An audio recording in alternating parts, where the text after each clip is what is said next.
Ne vem, kakšen je protokol v takih primerih. Ali sploh obstaja poseben protokol, ko k vam na obisk pride oseba, ki jo sicer vsi sprašujejo o protokolih, najverjetneje. Skratka, z nami je čudovita oseba, predvsem pa naša Ksenija Benedetti. Dobro jutro. Dobro jutro. Hvala za povabilo. Z največjim veseljem bi vas radi spoznali. Že nekaj časa ste na spisku oseb, ki bi jih radi spoznali v naših Caprisovih super intervjujih in izredno smo veseli, da se je to zgodilo danes. Ksenija, jaz predlagam, da začnemo tam, kjer se je vse začelo. Hrvatini, Koper, slovenska Istra. Kako se spominjate kaj svojega otroštva iz tega območja? Ja, kako je že od 0 do 3 let smo živeli v Hrvatinih. To je bilo eno lepo obdobje, zelo malo se od tega spominjam, ampak mama mi je pripovedovala eno zgodbo iz Hrvatinov, torej, da sem kar naenkrat začela šepati. In sem šepala in so gledali starši, kaj je zdaj to? In so me peljali zdravniku, da so mi merili noge, če ste enako dolgi. In potem me je mama čez kakšen teden dni videla z vzgojiteljico v vrtcu, ki je imela nogo v gipsu. In ona mene tako za roko drži in ona seveda šepa in jaz seveda oponašam in šepam tudi jaz. Ste povzeli hojo. Tako da je bilo rešen problem. Kaj pa potem Koper in tako naprej? Ja, potem smo se preselili v Olmo in tam smo bili v ulica generala Levičnika, se spomnim, in tam je bilo res prelepo, ker smo imeli otroci tisti park, tam smo se igrali kavbojce, indijance, vedno smo bili skupaj smo praznovali rojstne dneve. Jaz imam eno strašno lep spomin na to prebivanje v Olmu in sem se pol kasneje zelo nerada preselila na Markovec. Ampak pa smo šli na Markovec, ja. Niste bili na Višto? Kako? Ni bila za Višto? Ne. Kaj pa potem kasneje, recimo mogoče srednja šola ali pa faks, kje ste kaj žurali? Kaj ste kaj najraje počeli?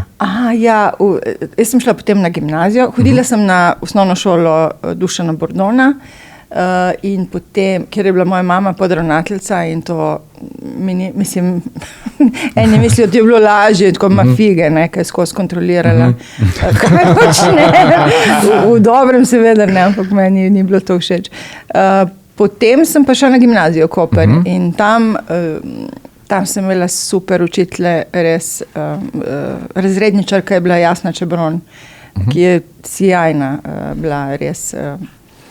Tako da od tam se spomnim seveda plesov na gimnaziji, kamor smo redno hodili, ne vem, če jih imajo zdaj še. Jaz tudi ne vem, če jih imajo še vedno. Ja, ne vem, če. In to je bilo res super. Hodila sem zraven še v glasbeno šolo, na klavir, kjer me je učila na koncu Nuša Umrte, mislim, da Nuška Gregorič. Ja, lepi spomini, prelepi. Jaz vedno rečem, da mene je to otroštvo in mladost me je tako v dobrem zaznamovalo, ne? Tako da, če bi me kakšen psihiater moral vzeti na svoj stol in začel brskati, kje imam jaz kakšne travme, mislim, da jih ne bi našel. Ne. In sem hvaležna tudi staršem, seveda, da so mi vse to dali. Jaz sem imela idealno družino. Imam res idealno. Pot vas je potem odpeljala v Ljubljano, bili ste veliko na poti. Kako ste prišli do vloge vodje protokola Vlade Republike Slovenije? Ja. Najprej sem študirala v Ljubljani, muzikologijo 4 leta, potem sem se zaposlila v auditoriju, potem v Metropolu in potem ko sem bila v Metropolu, prijela klic, bi vi prišli na mesto šefinje protokola in sem jaz rekla, ups. Potem koga? Kdo vas je poklical? Poklicali so me iz kadrovske službe vlade, takrat je bila Bajukova vlada. In so mi rekli, pač, da če bi bila jaz pripravljena priti. To je bilo tako iznenada, da sem res bila strašno presenečena. In potem je bilo treba se odločiti. Vedoč, da ta vlada je imela mogoče še 4 mesece časa, ne? In vedoč, da nova vlada me lahko zamenja takoj.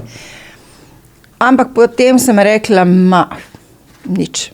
Ne? Če mi je to prišlo na pot, pa pejmo. Ja, priložnost je bila. Danes je pa skoraj nepojemljivo, da te nekdo pokliče, kaj bi vi prišli delati. Ja, ampak dobre kadre še zmeraj tako pokličejo. Ja, zagotovo. Še zmeraj. ker jih ni toliko zelo, zelo veliko. No. Tako Potem da, ste ja, začeli? potem tako sem začela. Mislim, res je bilo vse novo zame, ne. Vzela sem si teden dni časa, sem jih preprosila, ker so hoteli takoj. Jaz sem rekla, prostite, to pa zdaj pa vsaj malo, ne, da se podučim. Vzela sem si cel kup knjig, pa ta pravila, vse ker sem taka pridna, ne, če ne. Sem se skratka pripravila. In potem smo začeli. Wow, Ja. In potem to zgodba, ki je trajala v bistvu 18 let, ne? 18 let. V tem času ste spoznali res ogromno enih ljudi, Ja. Verjetno tudi najvplivnejše svetovne osebnosti. Kaj nam recimo lahko poveste o obisku kraljice Elizabete, ko je prišla? Ja, ta obisk smo pripravljali 1 leto, je kar zahteven obisk je to bil.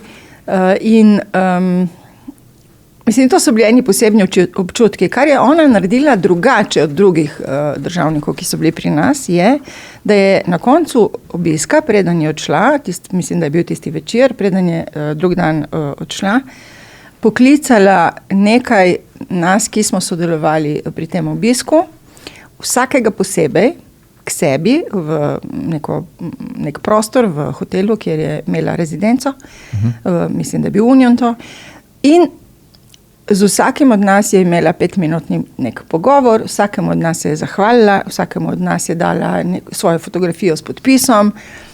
To je bila ena taka pozornost, ki jo nihče drug ni naredil v taki obliki. Wow. Ja, res. Zakaj mislite, da to ima tako navado vse posod, kamor gre? Verjetno, ja. Verjetno je to del protokola. Ampak to je ta pozornost do sočloveka, ne, ki jo ne srečaš pogosto. Ne. Do takih obiskov pride s kakšnim posebnim razlogom in se potem vi 1 leto na to pripravljate, ali to je čisto preprosto? Ni vedno 1 leto. Ko so kraljevi obiski, je to več časa, smo pa imeli tudi samo par dni za kakšno stvar pripraviti, kakšen obisk. To je zelo, zelo različno. Vedno se zgodi neko vabilo, pač tujemu državniku, ki se ga izda preko zunanjega ministrstva, in potem se uskladijo termini in potem se začne priprava. To je država sprejme plan za drugo leto, katere državniške obiske bodo državniki pripravili torej v tujini in katere v Sloveniji. In potem se naredi en tak plan, ki se pa redko kdaj torej zgodi točno tako, kot je bilo planirano, ker vedno pol je jasno. Pride do kakšnih posebnosti. Seveda, ne. Ko se pripravljaš recimo na eno tako zadevo kot obisk kraljice Elizabete, ne, a je to kot glasbenik, ko gre na koncert, pošlje nek rider svojih zahtev, ali je to pač čisto preprosto obisk in... Mislim, lahko je podobno, ker mi res moramo, državni protokol mora res vedeti pač veliko podrobnosti od tega, kakšno krvno skupino ima državnik.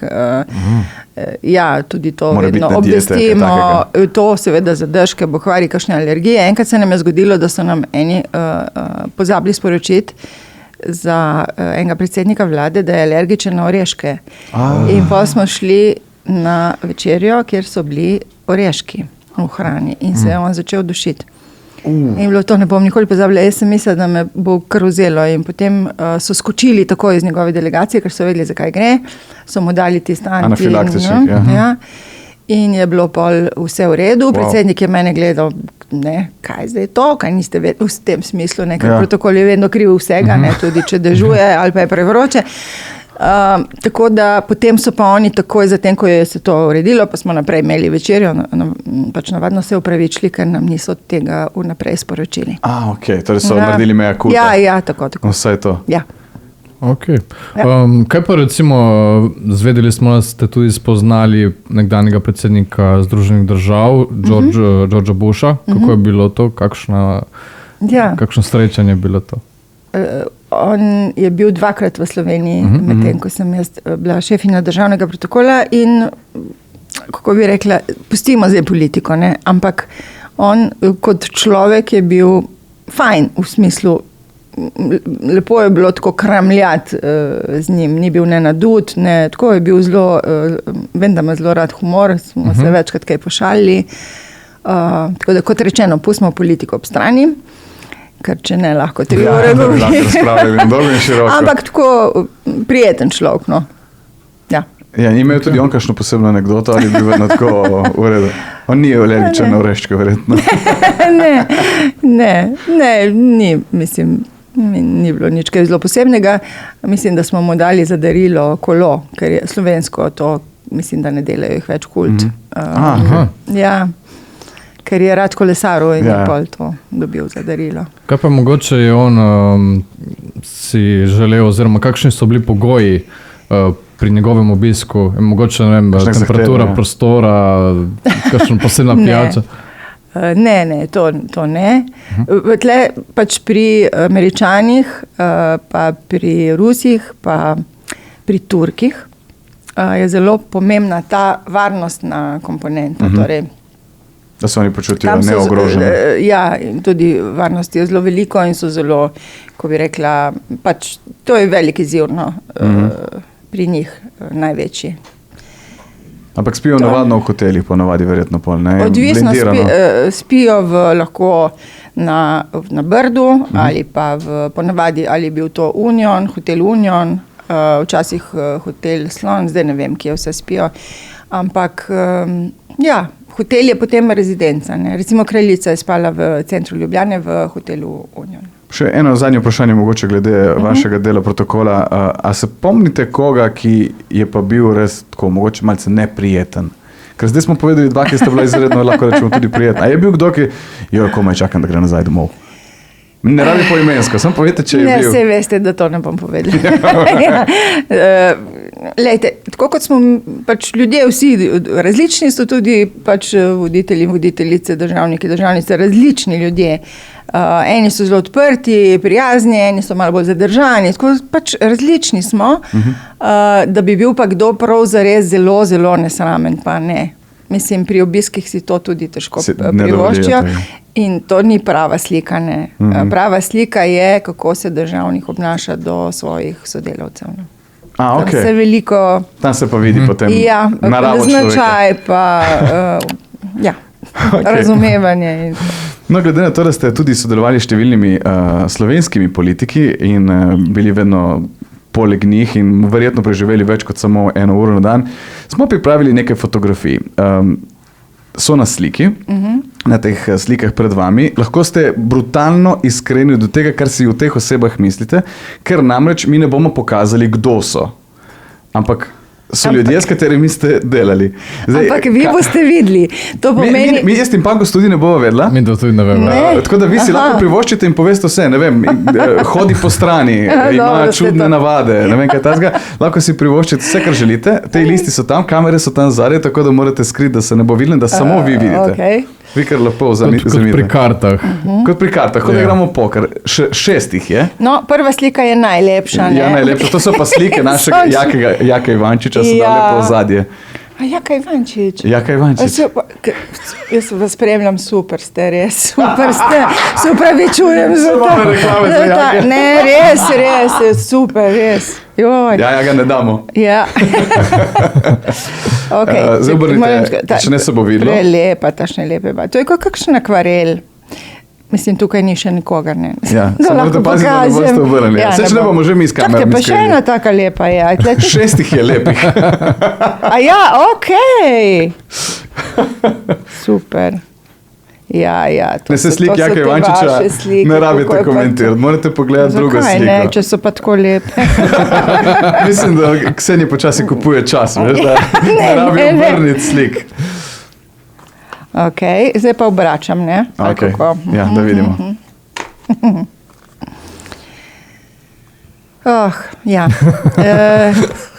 Se ne vidite, kaj se pa smejete? Samo začetek je bil. Začetek obeta. Zelo zahteven, ampak vedno je držal besedo, to, kar smo se zmenili, tako je bilo in zato je bilo z njim lažje delati, tudi če je bil zahteven, ne? Enkrat sem imela eno torej šef protokola nikoli ne gre v avto skupaj z predsednikom vlade, ne? To je blindirano vozilo, protokol ima spredaj drugo vozilo. In enkrat se je zgodilo v tujini, da drugače ni šlo in sem morala iti z njim avtomobil. In takrat vem, da se je bili smo v Južni Ameriki in se je zaradi gneče se je ustavil promet. To se pa ne sme nikoli s kolono narediti, da stoji, ker je pol nevarnost za varnost nekakšne stvari. In pol jaz sem postajala nervozna in on meni kar mirno, vse vredno in jaz nervozna.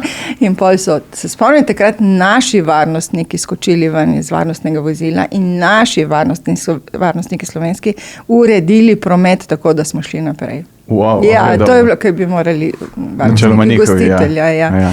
Tako da, ja, zahteven, vendar ni bilo z njim težko delati. Okay. Politično pa ne bom, ne? Okay. Ja? V redu. Ja, zdaj... Jaka ne špijaj? Kaj prav, ne smem povedati imena, ne? Ne rabi. Mislim, če je izredno, če bi vi radi, lahko. Zato, ker ne morem, ker je ženska, ne? Ne, sej načeloma lahko bi, če ne uporabili tudi moško, ja. Pa ne morem, ker pri njej je ena zelo zanimiva zgodba, to je Alenka Bratušek. Okay. Jaz sem se z njo že odprej poznala in smo skupaj delali prvo predsedovanje, ona je skrbela takrat za finance, mi za protokol in smo zelo dobro se poznali in je potem postala predsednica vlade. No in pol pač smo delali skupaj, v redu je bilo, ona je imela tako kakšne ideje, mogoče izven kakšnega programa, pa ne zelo zahtevne. Je pa to, kar je javna zgodba, jo lahko zdaj povem, ko smo šli v Rim, je takrat prišla na letališče Ronki, kjer sem jo jaz počakala, tam smo pol leteli v Rim in ona je prišla na to letališče v tisti tigrasti obleki, če se spomne kdo. Ja. To je bil cel kažin, bi rekli mi. Kako si lahko nekdo tako dobi? Seveda. In potem, ko je ona prišla ven z avta, sem jaz vedela, kaj to bo. Zelo lepa obleka je bila, mimogrede. Zelo lepa. Ampak, ne, pač. Vedela sem, kaj se bo pol pisalo. In pol pride ven in rečem, predsednica, a se boš preoblekla? In ona naredi, ja ne, kaj? Če v Italijo ne smem iti tako oblečena, ki je prestolnica mode, kam bom pa šla? To lahko, ona je v svoji knjigi tudi o tem pisala. Ja. Potem se je kaj dobro, samo še en stavek bom povedala. Ti veš, da bodo mediji o tem obisku pisali samo ali pa predvsem o tvoji obleki in ne o vsebini. Torej, ne kjer sporazum si podpisala, kaj ste se zmenili, tako naprej. In je ona pač ustrajala in pol je tako seveda tudi bilo. Tako da je pa res, da se v obleko, veste, ženske smo bolj na udaru, ne? Smo imeli pred kratkim intervju tudi z gospod Klakočar Zupančič tudi o tem. Ja. Pač pri ženskah se vtaknejo v čisto vse, v podlogo čevlja, če je treba, ali pa, mislim, čisto vse. Pri moških pa ne vidijo kakšnih obrabljenih srajčnih ovratnikov, vrhljaja. Ste jih videli vi kar več, verjetno. Mislim, ampak to ni problem, ne. Oni imajo lažjo nalogo, kar se tega tiče. Ok, gremo naprej. Aha, ja.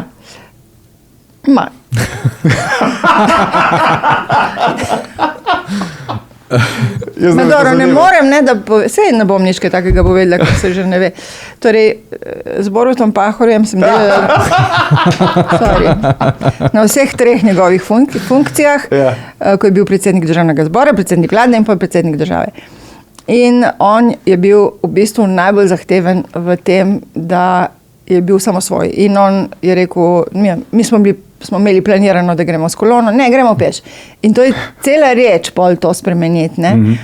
Ali pa on je recimo spremenil lokacijo vojaških časti ob sprejemu tujega državnika. Pred njim je to bilo pred predsedniško palačo, potem je pa on prišel, pa je parkrat imel te časti tam, pa je rekel, pa tle res ni lepo, ne, ker pač je, kar je, ne. Pejmo mi na Kongresni trg. In sem rekla, predsednika, ti veš, kaj to za sabo pač potegne, to res veliko za sabo potegne.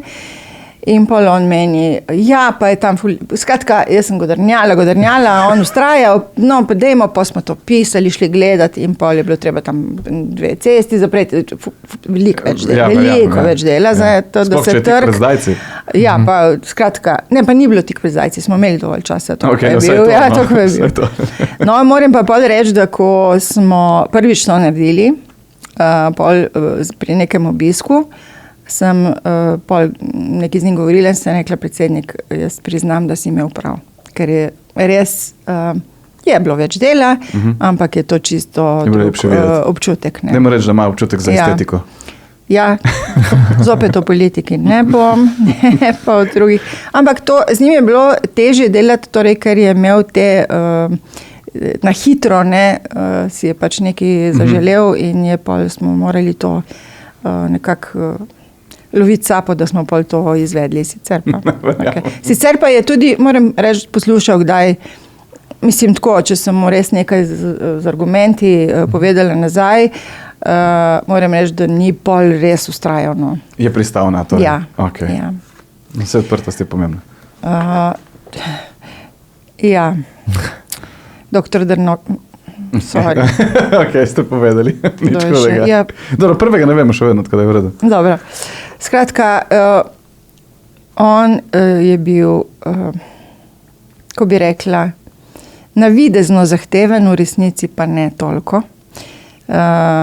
Bil je tako, pravzaprav izgledalo, da se ne zna niti pošaliti nikoli, tako če se je nasmehnil, se je tako zelo malo nasmehnil. In pol vedno, ko je, recimo sta bili dve možnosti na izbiro, je pol, sem mu rekla, da ima te dve možnosti, je vedno rekel, Ksenija, tako kot boste vi rekli, pa se je nasmehnil. In pol ni moram reči, kaj pač protestiral, kaj, če mogoče mu ni bilo vse ravno všeč. Tako da z njim, to so bili moji začetki, ne? In spomnim se, ko sem šla prvič k njemu na razgovor in takrat je bilo vprašanje, ali bom jaz ostala ali ne, ko je on prišel po dr. Bajuku na vlado in sem prišla k njemu in sem rekla, predsednik, jaz imam tako tremo. In bo se nasmehnil in je rekel, zakaj pa, saj vas ne bom pojedel. In pa je šlo vse stran, sva sedla in sva se pač pogovarjala. Super, imam zelo, zelo lepe spomine. Mi je žal, da je tako hitro odšel. On je bil velik državnik. Velik. Se sliši v vašem glasu, da vam je prirasel k srcu v tistem obdobju. Zelo. Pa verjamem, da marsikomu, ker je bilo vedno zelo lepo slišati v njemu. Ja. Okay, tu je bilo pa viharavo, zelo viharavo, tudi dretja. Ja, ma tako, ne na nas, ali pa tako v zrak. Ne, okay. Ja, ne, ampak tako zelo impulziven človek. V bistvu sem jaz skozi mislila, da me ne mara, pol je pa enkrat moral dati neko izjavo o meni, pa je tako govoril, da sem nekaj Madonna, to si nikoli ne bi mislila, da si misli človek. Ampak z njim je bilo viharavo, no, viharavo. Dobro, tudi to je nekaj zapovedati. Je bil pa korekten, je bil pa tudi, mislim, korekten. Ok, ja, to je pa pač moj prvi predsednik vlade. Z njim je bilo fajn, zato ker on je imel tako, jaz sem Primorka, ne, in on je bil pač živel v Argentini in je imel zelo tak ta latino temperament. Ja, in tle sva se ujela. Čeprav ga ne bi pripisal tako. Ne, samo imel pa mislim, tako veliko se je hecal, ne, res. To je priznanja. Res veliko se je hecal. Super je bilo. On je bil tudi znan po tem, da je posod vzel svojo soprogo, svojo ženo. To je bilo meni zelo lepo, ampak enkrat smo imeli pa eno prireditev tle na Škofijah. Je bila ta otvoritev meje, ko so padle meje. In tam smo imeli prireditev v šotoru in je bilo zelo omejeno število sedežev in je bilo vabilo za eno osebo, za vse, tudi za ministra in za vse. Takrat je bil minister. In on mene takrat pokliče in naredi, sej vi veste, da bom jaz pa šel s soprogo, ne? Čeprav vem, da je za eno. In sem rekla, lejte, gospod minister, vi boste naredili, kot mislite, jaz vam samo povem, da boste edini s soprogo tam, ne? In pol ni prišel. Pol ni nič rekel, da ne bo, ampak pol ni prišel s soprogo. In sem vsem vse, jaz vam ne morem nič prepovedati. No, žena na parti. To je to. Ok, smo jih dali 6 skozi. Ja. Bravo, čestitke, izredno dobro. Sem vesel, da smo lahko to z vami naredili. Od vseh teh ljudi, različnih statusov in funkcij, kdo vam je najbolj ostal v spominu, s kom ste mogoče še danes v stikih? Nisem z nikomer danes v stikih več. Ste se kompletno odmaknili? Ja. Sem pa, mislim, veste kaj, ko nekdo začne to novo službo, jaz sem prišla od zunaj, imela sem 35 let in seveda Takrat je Milan Kučan bil predsednik, njega niste nekam dali. On je bil moj prvi predsednik, ne. In mi je v bistvu najbolj ostal, on mi je tudi, moram reči, pomagal večkrat. On je recimo, se spomnim, kako je enkrat, smo imeli srečanje 16 predsednikov srednjeevropskih držav. Imeli smo novinarsko konferenco na Brdu zunaj, na Trati, tako zelo lepo je bilo. In bilo je novinarjev, 1000, ne vem, iz cele Evrope. In meni je tik pred odrom, jaz sem bila prva v vrsti, za mano je bil Milan Kučan in pol vseh ostalih 15 predsednikov. In meni pade uhan na tla. Tik pred odrom, vse kamere so snemale prihod. In jaz se naredim Francoza in gremo in predsednik za mano in mi reče, nekaj vam je padlo na tla, nekaj pusti predsednik, bomo že pol. Ne, se je ustavil celo četico predsednikov, pobral ta moj uhan, ki je bil majhen, niti ne velik, mi ga je tako izročil in smo šli naprej. Tako se mi je zdelo, niso ga zanimali na kamere, nič, ker to se je videlo, ne seveda, ampak tako, on je bil, zelo mi je pomagal, no, tako, pri delu in tako. Bi ga spostavili kot ena od tistih oseb, ki vam je ostala v spominu še z tistih časov. Od koga ste se največ naučili? Od vsakega. Po nekaj, od vsakega po nekaj. Na začetku seveda od dr. Bajuka pa od gospoda Milana Kučana, od prvega predsednika. Ampak pol mi je vsak nekaj dal, ne? Veste kaj, to sprašujem tudi z vidika tega, ker prej, ko ste povedali, za nekatere ste se odmaknili od tega, da bi rekli o politiki oziroma politiki, ki so jo izvajali v tistem času, ko ste vi z njimi delali. Zdaj me zanima, a je bilo to težko, da če recimo se vi kot oseba moralno se niste strinjali s politikom na funkciji in ste morali še vedno upravljati delo zanj? Kako ste to?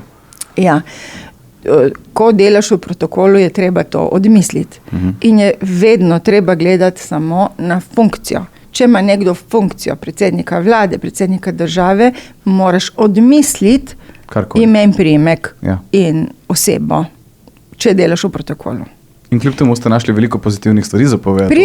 Pri lete, kot sem rekla, ljudje smo različni, niso zdaj vsi samo slabi ali pa vsi samo dobri. Logično. Ja, imamo vsi pač obe platine, tako je tudi pri politikih.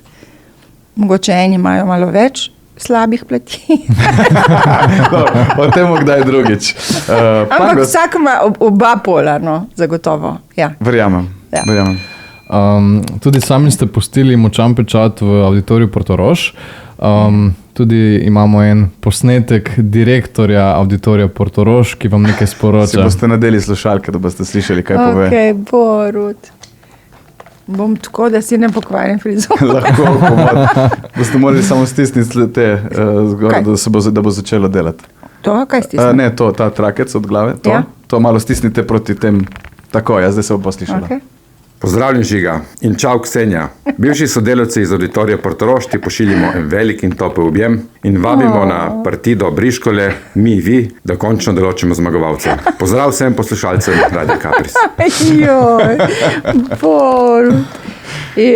Skupaj sva delali, ne? Me zelo veseli, da je on postal direktor Auditorija. Zelo me veseli. On je začel, je bil delal v tehniki, ampak vedno je bil zelo priden, zanesljiv, res si se lahko zanesel, ko je bil Borut, res. Tako da sem vesela, hvala za pozdrave, Briškola, seveda. Vi, okej. To vidim, da je še z nekega neporavnanega obračuna. Pa ne vem. Super je. Ja, sem. Briškola Tršet. Vi ste bili kuratorka kulturnega programa, ne? Jaz sem bila najprej organizator kulturnih prireditev, pa vodja kulturnega programa ali nekaj, ne vem, točno. Tako, ja. Vas je to delo veselilo? Ja, zelo. Mislim, lepo je bilo delati, jaz sem v bistvu muzikologinja po osnovni izobrazbi, ne? In lepo je bilo delati ne vem, recimo piranske glasbene večere. To je bilo meni največji užitek. Ne? Tudi če je to pomenilo celo poletje, vsak petek v Piranu križni hodnik, ampak res je bilo to lepo. Pa novoletni koncert, božični koncert, takrat je bila direktorica gospa Fanči Kuhar, ki je res veliko stvari tako na novo pač postavljeno. Lepo je bilo, lepo. Super so bili sodelavci, ne vem, Robi Mahnič, ki je bil šef od Boruta, Elvis, ne vem, Katja, Mojca, veliko je bilo super, ne vem, Slavica, tajnica, Sonja, super so bili Vse so še vedno super, vedno lepo z njimi delati. Ja. Vam je bilo lepše delati v protokolu ali v auditoriju? Dobro, mislim, da je težko. To je čisto drugače. Ne morem to primerjati, res ne morem primerjati. Okay. Ko sem delala v auditoriju, je bila to moja prva služba.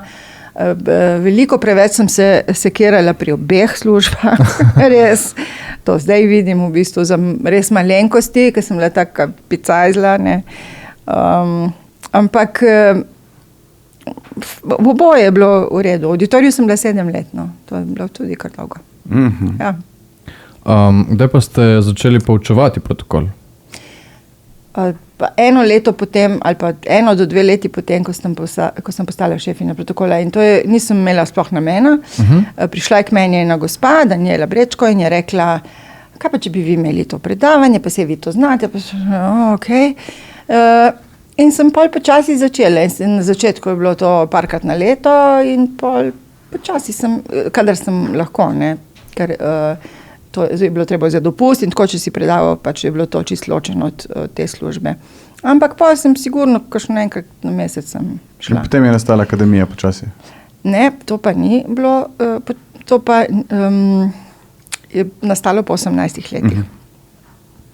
Namreč, jaz sem tudi knjigo pa napisala, to debelo, ki jo imajo še zdaj, ja, imajo, vsi mi govorijo, protokol simfonija forme, ker vse moje knjige imajo glasbene naslove. No, in potem, ko sem počasi zaključevala, sem rekla pa, ne, zakaj ne bi. In to je kriva je ista oseba, ta gospa doktorica Daniela Brečko, ki je tudi to akademijo v bistvu posjala, ne. To je 2 leti, preden sem končala, preden sem odšla. In pol pač sem začela tudi s to šolo, ampak nisem hotela sama biti tam, zato imam goste predavatelje in letos je zadnjič, ne, izvedba. Okay. Ja, ker sem upokojenka. Ja, da boste uživali še naprej. Ne, se bom še delala itak, da bom... Mislim, da take osebe, kot ste vi, težko res ustavijo. Ja, ampak veste, kaj je razlika, kaj bo razlika med prej in potem, oziroma od oktobra sem šla lani. Razlika bo, prej je bila beseda moram, odkar sem v pokoju, je beseda želim. In to sta pa čisto 2 različna pristopa tudi do delanja. Torej, popolnoma. Ja. Popolnoma. Če mogoče še kakšno rečemo o akademiji oziroma o poučevanju protokola, kdo vas najpogosteje najame? To je pa tako zelo različno. Res? Ja, res zelo različno. Iz čisto vseh sfer. Tudi v šolo k meni so hodili, zdaj to je 9. generacija. Če pogledate, kdo so bili slušatelji, to je bilo novinari, iz vojske, ne vem, iz knjižnice, iz podjetij, iz vse mogoče, študent. Najmlajši je bil 17 let star. Ker je tako želel, sem rekla, pa je bil 4. letnik srednje, ali takoj po 4. letniku srednje šole, no. Ja, ker si je tako zelo želel, ne. On zdaj dela v protokolu v Mariborske občine. Ja, strašno različni ljudje. To je zanimivo. Ja, ker ta šola je v bistvu dobra za vse, ne? Vsak rabi te stvari, ne glede na to, kje ste zaposleni. Ne? Pa vas recimo, podjetje lahko najame, recimo, če ve, da jih čaka nek poseben dogodek, pa ne vejo, kako bi se na to pripravili. Ja, seveda. In taka podjetja, ko vas najamejo, v čem največkrat grešijo? Kaj vidite v podjetjih, da je narobe? Ne vem, recimo enkrat so me eno podjetje najelo, ker so pričakovali obisk, nek visok obisk v podjetju. In so imeli že tam en program in obisk naj bi se zgodil čez en teden. In potem sem rekla z direktorju, dobro, pridem, ker tako jaz sem zelo zasedena s termini, ampak Verjamem. tle sem rekla, dobro, pridem tam popoldne proti večeru, počakajte me v 5, bom pri vas. Počakajte me pred vrati. Pa je rekel, ne, se bo moj sodelavko. Jaz sem rekla, a lahko prosim, počakajte me pred vrati. Zakaj? Ker obisk se začne kje? Seveda. Že zunaj, to je prvi vtis. In pol, kaj sem ugotovila, da oni, predvsem ta izgled, ne, kako, ker oni so bili super v vsebini, ne, ampak recimo kakšen je bil vhod, tam so bile pred vrati ene ogromne kante za smeti, pa notri, mislim, niso imeli tega občutka, da neki tudi lepo zgleda, ker človek, prvi vtis, ki ga naredi neko podjetje, je sicer ta prvi stisk roke, ampak že tabla, kakšna je, ne? Ali pa je tam pred vrati, kakšna je ta zelenica. Mislim, že te osnovne stvari.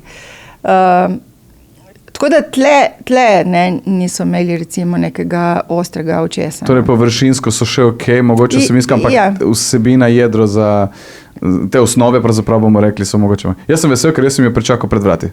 Ja, ne, mene bi lahko tudi tukaj se bi se znašla. Ja. Ne, sem vesel, da so naredili tako. Ja, to je znak izrednega gostoljubja, da res. Nedavno se je o vas govorilo tudi zaradi časnika Delo in vaših kolumn. Odločili ste se, da zanje ne boste več pisali. Povejte, zakaj in kako. Mislim, da sem vse napisala v tistem svojem sporočilu in moram reči, da se je zgodil cunami v kozarčku vode. Vse zato? Ja. To pa zato, ker sem želela pač, kako bi rekla, da se začne razmišljati tudi o tem, kako mediji seveda močno vplivajo lahko na javnost in kako lastniška struktura medijev lahko vpliva na to, kaj se v mediju piše. To je znano že od pamti veka, ne? Ampak jaz sem odstopila zato, ker je zdaj to pač zaradi ene stvari postalo tako zelo prozorno, da nisem mogla več, veste, jaz sem fajn. Ampak res sem fajn. Ampak pol tam pridem do ene meje, pol pa pač rečem dovolj. Je šlo prek rob. Je šlo prek roba, ja. In pač sej, ko bi rekla, meni je žal, jaz sem 7 let pisala, ne, in sem zelo rada pisala kolumne in super sem sodelovala in tudi vem, da te gospe tam iz One Plus pač niso glih o tem odločale, ampak mislim, da je bilo treba povedati, zanimivo je, veste kaj, da potem ne, se je usulo z vseh strani, ampak jaz sem prejela toliko klicev podpore od zelo ljudeh na zelo visokih pozicijah. Drug dan, da meni telefon je pregoril. In vse je bilo v smislu, hvala Bogu, da si je nekdo enkrat upal nekaj reči na glas. In to, veste, jaz sem šla sama proti pač največji stranki in sem šla sama proti največjemu mediju in nisem se niti tega zavedala, ne. Ampak jaz sem šla, ker jaz mislim, da je pač prav, da se kakšne stvari pove, ne da se skozi pometa pod preprogo. In veste, vsi te, mnogi so mi rekli, jaz potiho ploskam, jaz ne smem na glas, ker ne vem, bom zgubil službo, bom zgubil volivce in tako. Ne, tle je res se pokazalo po teh reakcijah, v kakšni družbi živimo, ne. Torej vas ne smem vprašati, kaj menite o trenutni politiki v Sloveniji? Boljše, da ne mislim. Okay. Ne, mislim, imam težavo, koga bom volila. No. Ja, smo ravno v takem letu, ko bi bilo dobro vedeti, pa mislim, da je nihče še točno ni ustvaril slike. Umetnost ima definitivno posebno mesto v vašem življenju, ste pianistka, radi pišete. Nam mogoče poveste malo več o glasbi in o knjigah, ki jih ustvarjate? Ja. 3 knjige sem napisala, prva je zelo strokovna in kot sem rekla, debela. Un matone rečejo na Italijani. To je Protokol simfonija forme, to je res priročnik v bistvu. Druga knjiga je Kažipot sonatina o odnosih in kulturi srca. To so pa zbrane kolumne, ki sem jih pisala za Primorske novice tudi kar nekaj časa, ki so pa v bistvu tudi govorijo o teh pravilih primernega obnašanja in komuniciranja, ampak skozi zgodbe, skozi humor in tako naprej. Lušno za brati. Nekje sem prelistal, da ste v bistvu kaži poti namenili svojemu očetu. Ja, ker on je odšel leta 2018 in to je bilo glih takratno, to je bilo boleče obdobje mojega življenja, tako ga zelo, zelo pogrešam, še vedno. Ok, to je lušna knjiga, pol je pa še tretja, ki je pa the best, je pa najboljša, meni najbolj všeč, to je pa, kako je že, Hiša sozvočja, Ja. ki je v bistvu ni, kako bi rekla, biografija, ampak je ena taka hecna biografija, kjer so pa notri zapisane tudi moje vrednote na splošno o življenju. Če lahko povem, to je v bistvu neke sorte vaša autobiografija skozi vprašanja ostalih. Ne? Ja, tako je. Ok. Tako je, ja. Mislim, da je to forma, ki jo ne poznam, da bi še kdo si Meni se pa izmislil. zdi izredno zanimiva, ne vem, če sem kdaj srečala. Ja, ne, saj pravim, da to je meni tako mi je padlo na pamet. 75 ljudi mi postavlja po 3 vprašanja, ki so potem pač razmetana in sortirana, tako da To je dosti vprašanj. veliko vprašanj. Saj sem Kar jaz to 75. ene 3 leta pisala. Ja. Povej, pa ga Kaj pa glasba? Zanima nas se predvsem, opravičujem. kaj poslušate. Vse. Res, to pa razen ne poslušam pač te narodno zabavne. Ampak ostalo pa, če je kvalitetna, tudi če je pop, z veseljem. Klasika tudi, res zelo različne žanre. To pa včasih moj mož ima rad malo harmonike in takrat pa nisem glih. Pa je možno, da je ta narodna zabavna glasba se vam tako usidrala pač na drugačen način, zaradi tega, ker ste odraščali na tem koncu Slovenije? Ne vem, mogoče. Bližina Italije. Mi ni blizu. Ampak vam povem, narodna zabavna glasba pa naredi strašno dober žur. Ja. No, to pa ne vem, če kjera druga še naredi, no, ampak pa te občutke, pa ljudje se res pol nekako razveselijo ob tej muziki, no, jaz pa nekako se ne najdem v njej. Imate nekega najljubšega izvajalca ali izvajalko? Res jih je zelo veliko, ne morem. Narediš krivico, če koga izpostaviš. Ja, ne morem. Počasi smo že pri zadnjem, malo širšem vprašanju, ne moremo mimo tega, za konec pa še o Borisu. Koliko dolgo sta zdaj že skupaj? Ja, letos bo 10 let od poroke, zdaj 7. maja, skupaj sva pa 13 let. Kako sta se spoznala? Midva sta se zelo dolgo poznala in sicer prvi stik je bil ravno v auditoriju Portorož. To je bilo res zelo dolgo nazaj. Ne?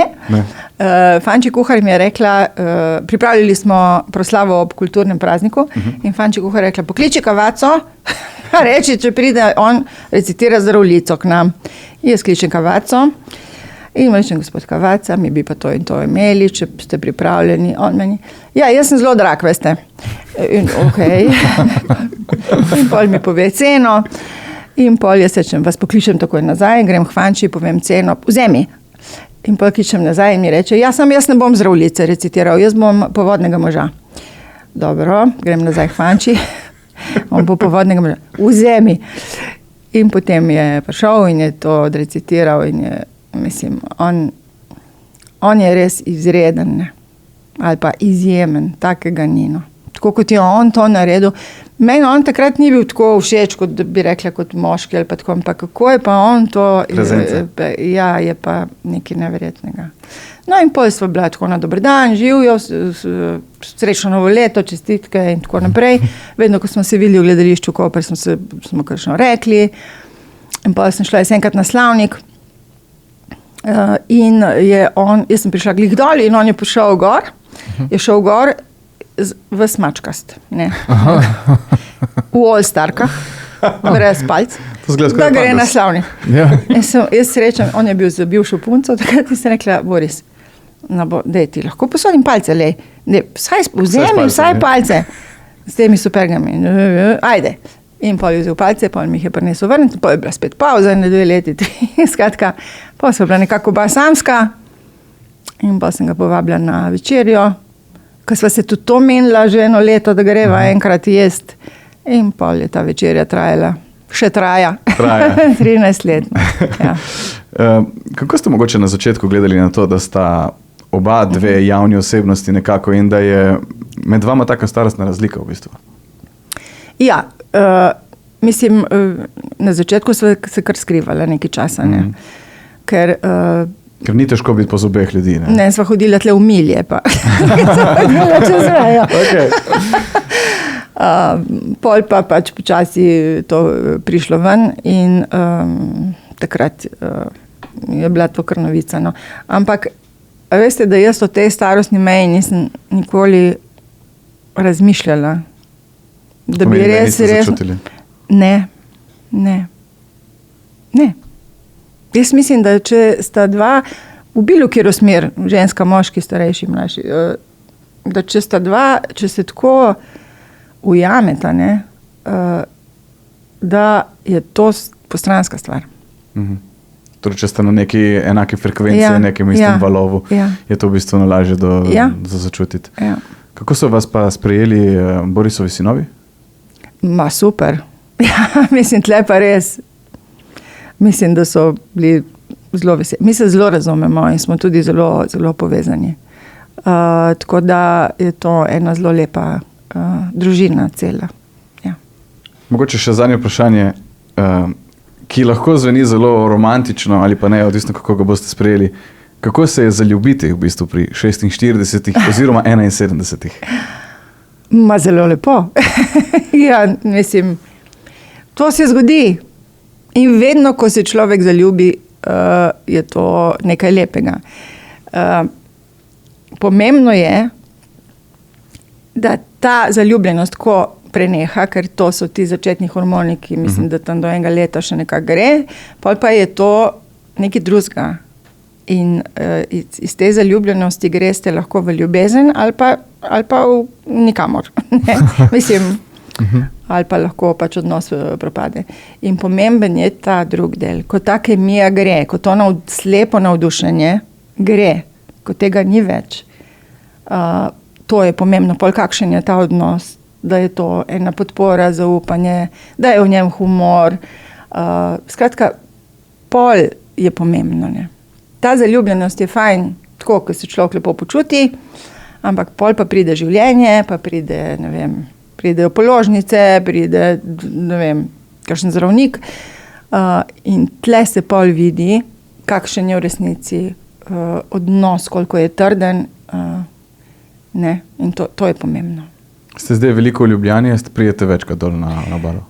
Ne, jaz živim zdaj pa kar v Ljubljani, že kar nekaj časa, ker so se preselila iz centra malo na obrobje, v eno hiško. Seveda pa v Kopru živi moja mama in sem enkrat na teden zagotovo tukaj, včasih tudi prispiva, nisva pa toliko tle, kot sva bila prej. Tako da jaz sem vedno imela dva doma, ne? Enega v Ljubljani, že službeno, ampak takrat sem se vozila večinoma domov. In Koperne. In vedno sem si želela biti na enem mestu, ker, veste, jaz sem bila skozi s temi vrečami in s prekladanjem. In zdaj je tako, da sem na enem mestu in torej imam pa mamo, hvala Bogu, v Kopru, ki se super drži in ki jo lepo pozdravljam. Čau, mama! Pozdravljamo tudi mi, mamo. In pozdravljamo vas, Ksenija. Če ste enkrat na teden tukaj v Kopru, mi bomo izredno veseli vsakeč, ko boste prišli na kavo v naš prostore. Super. Najlepša hvala za ta dolg in izčrpen intervju, upam, da vam je bil zabaven in všeč. Mi smo se zagotovo zabavali, slišite ga lahko v celoti na Spotifyju, lahko ga poslušate in gledate tudi na YouTubeu. Ksenija, hvala za te besede, sploh te na koncu, ker mislim, da bo marsikomu lahko dotaknile srce. Pozdravljamo tudi AT. AT! Je to nekje? Počiva. AT psička je tudi z nami in res hvala za vse to, kar ste nam povedali. Hvala vam za povabilo. Zelo lepo je priti v Koper meni vedno in jaz bom vedno ostala Koperčanka. Pač tako je. To zapišemo, ja. To ostavi. Hvala še enkrat. Čau, čau. Čau, čau.